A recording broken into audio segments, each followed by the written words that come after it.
We've always been close, intimate, even. Those weren't the words of a gossip columnist or a jealous ex.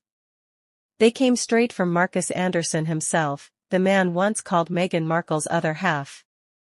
The story you're about to hear isn't gentle. It's an earthquake beneath the royal facade, a tale buried under silk, secrecy, and carefully crafted smiles. This is a world built on power, loyalty, and manipulation, and at the center of it all, stood one man who held every key. That quiet confession, "We've always been close," was never meant for the world. It slipped out during what was supposed to be a private conversation. But when it surfaced, it didn't just make headlines, it shattered the illusion of Meghan's perfect royal life. Because if Marcus Anderson's words were true, then the love story between Meghan and Prince Harry wasn't a clean beginning. It was layered with loyalty, with secrets, and with something that never really ended. Marcus wasn't just part of Meghan's past, he was the foundation of it.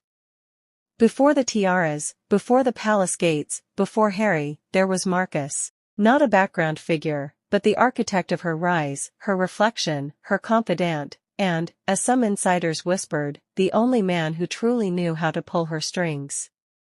When his confession finally reached the light, the world realized something chilling. The deepest betrayals don't always come from enemies, sometimes, they come from the ones who built you. Before the headlines, Marcus Anderson was simply Marcus from Ontario.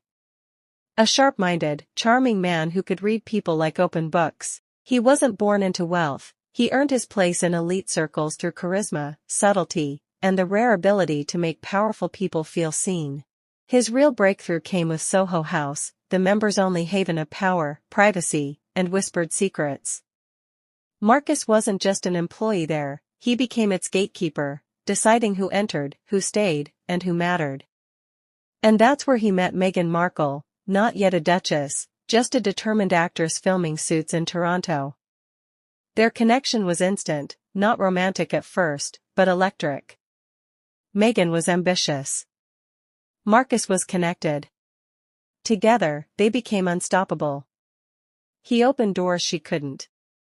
He introduced her to names that could change her life. Marcus understood how charm could be a ladder, and Meghan, she climbed fast. Behind their perfect smiles and travel photos, something deeper formed, an emotional dependency that blurred every line. He wasn't just her best friend, he was her mentor, her image strategist, her emotional anchor. And as Meghan's fame grew, Marcus never drifted. He remained in the shadows, quiet, observant, always near. Before the royal titles, before the fairy tale wedding, Meghan and Marcus had their own glittering world. Trips to Madrid, Istanbul, London, always in luxury, always just out of full view. Friends described their bond as unspoken, a connection so deep, they didn't need words. They finished each other's thoughts, shared knowing glances, and vanished into private corners as if speaking a secret language. When Meghan doubted her career, Marcus reminded her who she was. When she needed opportunities, he made calls that changed her life. He curated her path like a brand, linking her to designers, producers, and eventually, to royalty. Because in 2016, it was Marcus who arranged Meghan's stay at Soho Farmhouse, the quiet countryside retreat where, according to insiders, she met Prince Harry for the very first time. Some call it destiny. Others, pure orchestration. Either way, Marcus Anderson was the bridge between Meghan's old life and her royal one, the man who made her fairy tale possible. But behind the romance, something else remained, an invisible thread between them that refused to break. Even after Meghan married a prince, Marcus was still there, her shadow, her constant, her unfinished story.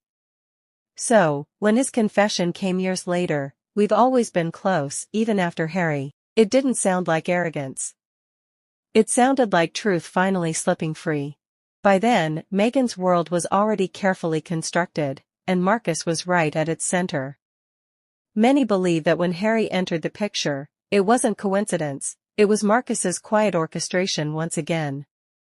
The first meeting seemed simple, a weekend at Soho Farmhouse, dinner, drinks, mutual friends. But Marcus had set the stage. He booked Meghan's stay, arranged the guest list, even managed the introductions. When Meghan called him after meeting Harry, she was excited, nervous. "He's different," she told him. Marcus smiled and said, "Then show him the version of you the world doesn't see." That advice would change everything, and unknowingly, it created an emotional triangle. Harry saw Meghan as his escape from royal rigidity. Marcus saw her as his creation.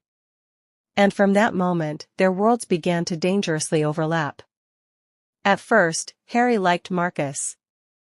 They laughed together, shared dinners, until Harry noticed how Meghan changed around him. She was freer, funnier, more herself. And for a man already battling insecurities, that was enough to plant doubt. Marcus was at every major milestone, the secret trips, the engagement parties, the wedding. He wasn't just a guest, he was family. But palace staff began to notice the late-night calls, the private messages, the secret lunches Meghan brushed off. One aide remembered hearing Harry mutter, "Why does he still need to be around?" Meghan's reply was cold, "Because he's the only one who's never left." Even after moving to America, Marcus remained a constant, at private events, baby showers, dinners in Brentwood. Their bond didn't fade with distance, it deepened. So when Marcus spoke to a journalist over drinks, never realizing his words would leak, his offhand remark became an earthquake. "People think the story ended when she married Harry." It didn't. It just changed form. Within hours, whispers became headlines. And the quote, "We've always been close," even after Harry, spread like wildfire. Royal aides scrambled to contain the fallout, but the damage was done. Harry fell silent, devastated, humiliated. For days, he said nothing. Then came anger. And heartbreak. He replayed every memory, the calls, the glances, the excuses. He wanted to believe it was innocent friendship, but the word intimate echoed in his mind like a curse. Behind palace gates, tension exploded. The shouting, the tears, every argument circled back to one name, Marcus. One night, Harry discovered a folder of old photos, Meghan and Marcus in Toronto, smiling, hand on shoulder. The images haunted him. By morning, he was gone, retreating to Aspen to clear his head. For the first time since leaving the royal family, distance separated them. And Meghan was left with one question: had she truly moved on, or simply built a new life on top of an old one? Meanwhile, inside Buckingham Palace, panic spread. This wasn't just a scandal, it was a threat to the monarchy's fragile image. Late-night meetings began. One advisor reportedly warned, "This isn't about Meghan anymore, it's about what Marcus knows." Marcus wasn't just a friend, he'd been inside royal homes, on private planes, at secret events. He knew everything, and if he spoke again, the consequences could be catastrophic. Behind the scenes, lawyers scrambled, NDAs were reinforced, but it was too late. The story had already rewritten itself in the world's imagination. Even William and Kate, usually calm and composed, were said to be furious. Not at Meghan, but at the chaos threatening the monarchy again. "We survived Oprah," William reportedly told a staffer, "but this makes us look like fools." The palace had been outplayed, not by a politician or a rival royal, but by one man who never truly belonged to their world, and they realized, perhaps too late, that Marcus Anderson's silence might be far more dangerous than his words. In the end, every fairy tale comes with a price. For Meghan, it was her peace. For Harry, his trust. And for Marcus, his reputation. Eventually, Harry returned home. The couple smiled for cameras, trying to rebuild what they could. But insiders say something fundamental had changed.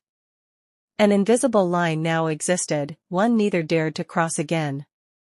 Meghan, once surrounded by friends and supporters, withdrew. Her circle grew smaller, her trust thinner. And Marcus? He disappeared into quiet London cafes, that familiar calm smile still in place, the kind that made everyone wonder what else he knew. The world moved on, but one question never died: was Marcus telling the truth, or was it revenge?